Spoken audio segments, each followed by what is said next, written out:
שלום לכם. היום אני רוצה להדגים רסיבר של ימאהה. הרסיבר הזה הוא מדגם 681, אבל ההדגמה הזאת היא רלוונטית גם לדגם החדש יותר, 683, וכן לדגמים אחרים. סך הכל הפיצ'רים שאני אגע בהם בצורת העבודה היא כמעט זהה. אוקיי, בואו נזכור את הציוד שאני עומד לעבוד איתו ולהדגים עליו. אז קודם כל אנחנו כרגע בסלון ואנחנו נעבוד עם זון A וזון B. זה אומר שהרסיבר הזה יכול לתמוך במקום נוסף, חדר נוסף. אצלי מדובר בחדר השינה, וזה אומר שאני יכול בסלון לדוגמה לראות איזשהו סרט, ובחדר השינה לשמוע מוזיקה אחרת לחלוטין, ואת הכל אני מקבל מאותו רסיבר. אז בואו נראה מה יש לנו. בסלון יש לנו רמקול סנטר וכן שני רמקולים של JBL מסדרה 5 וגם שני רמקולים אחוריים לסיראונד. חדר שינה נקרא זון B, ופה יש לי שני רמקולים של JBL מסדרה 2. אני אדגים לכם גם שימוש באוזניות. פה יש לי אוזניות מדגם E55 של JBL, וגם רמקול אלחוטי של JBL מסוג Charge 3. טוב, הנה השלט של ימאהה.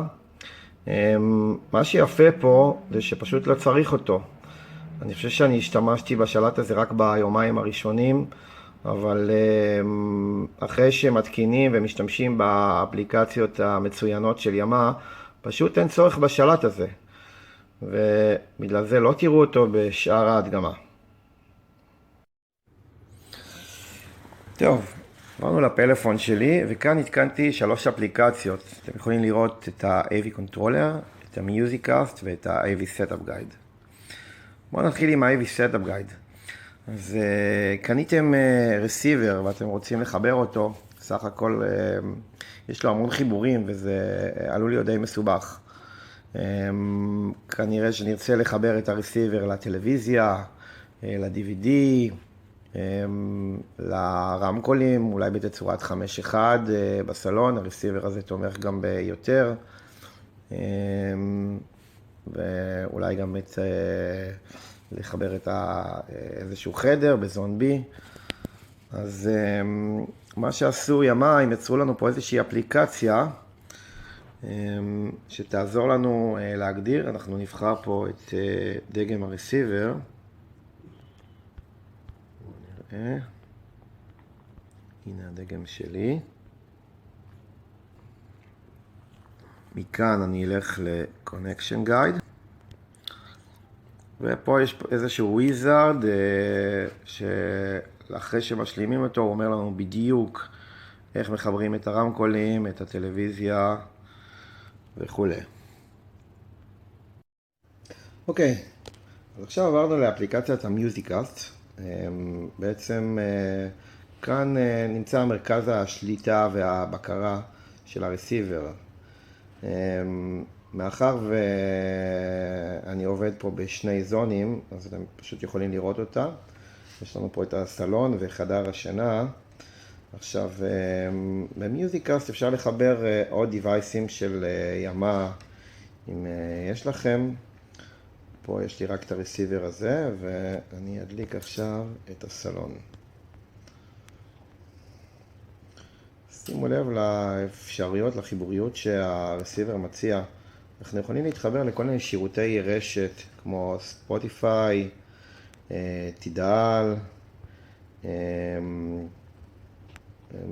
תידל לדוגמה מציע, בואו ניכנס אליו, שירותי מוזיקה בתשלום. נלך לפלייליסט, לפי מצב רוח. נראה מה יש להם פה להציע. בואו נבדוק מה הם יכולים להציע לנו למסיבה.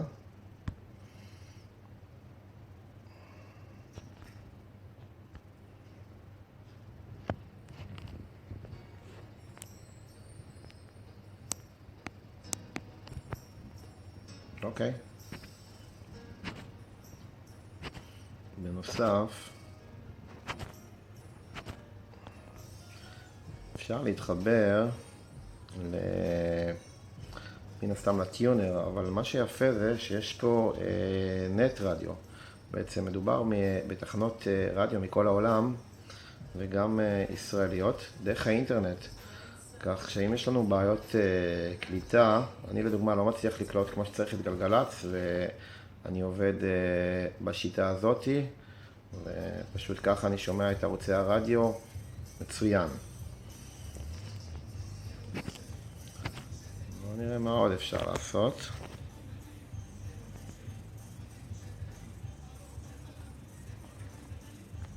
נחזור שוב לחדר השינה, והפעם נלך לסרבר.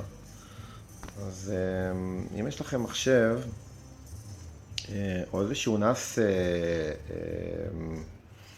אפשר בעצם להתחבר אליו. הרסיבר יכול להתחבר לשיתוף רשת שלו, ובעצם דרך זה לקבל את כל המוזיקה שלכם, כל ה-MP3 וכו'. בואו ניקח את קולדפליי. אז הנה, עכשיו הוא מחובר למחשב שלי, ואני שומע את קולדפליי.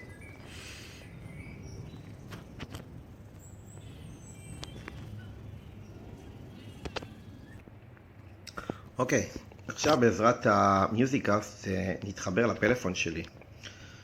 אני הולך לבלוטוס, ובואו נסתכל בפלאפון. כרגע, כן, שימו לב שבבלוטוס הפלאפון שלי מחובר לסלון. אפשר לראות על הסמל הזה של הבלוטוס, מי שמכיר. וזה אומר שכל מה שאני אנגן בפלאפון שלי אני אשמע דרך המערכת. אז בואו נחפש איזשהו משהו מתאים. אני אפתח יוטיוב. אולי קצת ביונסה. יפה.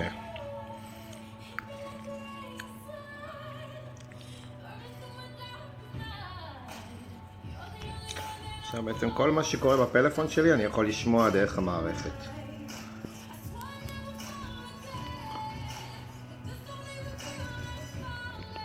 בואו נראה מה יש ללאונרד כהן להציע.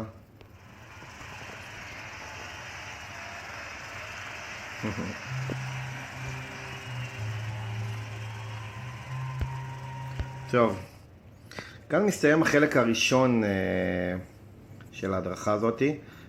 אני ממליץ לכם להצטרף לחלק השני שבו אני אדגים חיבור לזון B ואת ההבדלים בין זון A ל-B, וכן נתחבר לאוזניות ולרמקול אלחוטי, ונראה מה היתרונות של החיבור דרך הרסיבר בהשוואה לחיבור דרך פלאפון או משהו אחר.